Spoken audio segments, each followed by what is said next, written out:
नमः संस्कृताय बच्चों। कल मैंने तुमको संस्कृत की कक्षा 6 की जो किताब है उसका पहला पाठ पढ़ाया था।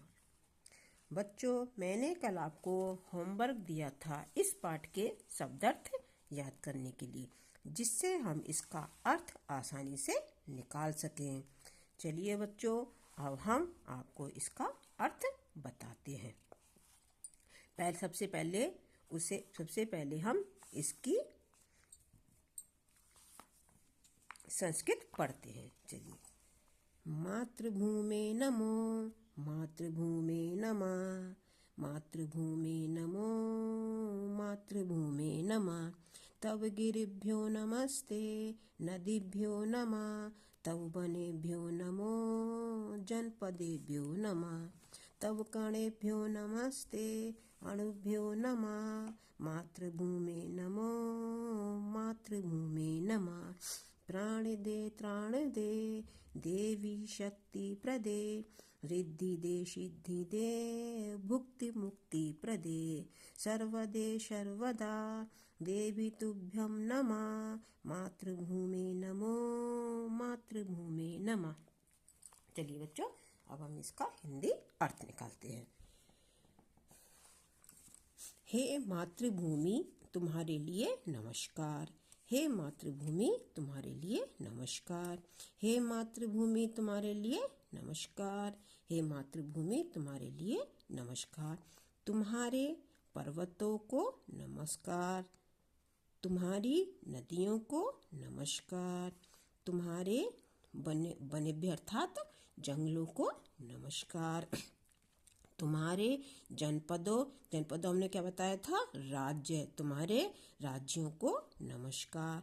तुम्हारे कणों को नमस्कार।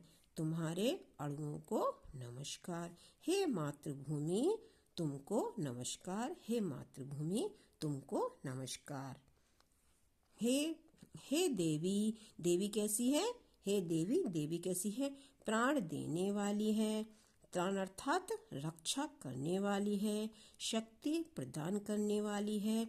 रिद्धि अर्थात संपन्नता देने वाली है। सिद्धि अर्थात कार्यों को सफल करने में शक्ति देने वाली है। भुक्ति, भुक्ति का अर्थ क्या हो गया? भोग। भोग अर्थात खाने पीने की वस्तुएं देने वाली है। मुक्ति अर्थात हमको मोक्ष प्रदान करने वाली देवी है। फिर देखिए बच्चों, इसको फिर यहाँ देखिए बच्चों, कहते हैं कि हे सब कुछ, हे सब कुछ देने वाली, हे सब कुछ देने वाली देवी, तुमको सदा नमस्कार। हे मातृभूमि नमस्कार। हे मातृभूमि नमस्कार। बच्चों, आपको इसका हिंदी अर्थ समझ में आ गया होगा। ठीक है बच्चों।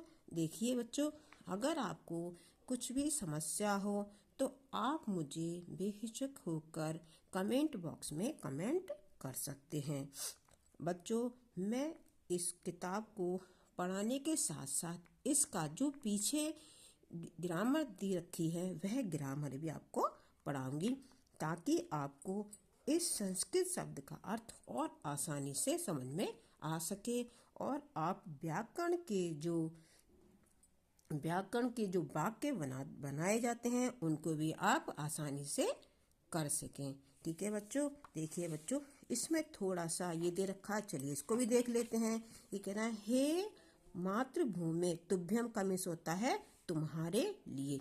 यहाँ पर यह शब्द बच्चों चतुर्थी का एक वचन है। हे मातृभूमि तुभ्यम नमः, तव गिरिभ्ये नमः। इसमें बच्चों चतुर्थी विभक्ति के एक वचन का प्रयोग किया गया है, जिसका अर्थ होता है तुम्हारे लिए।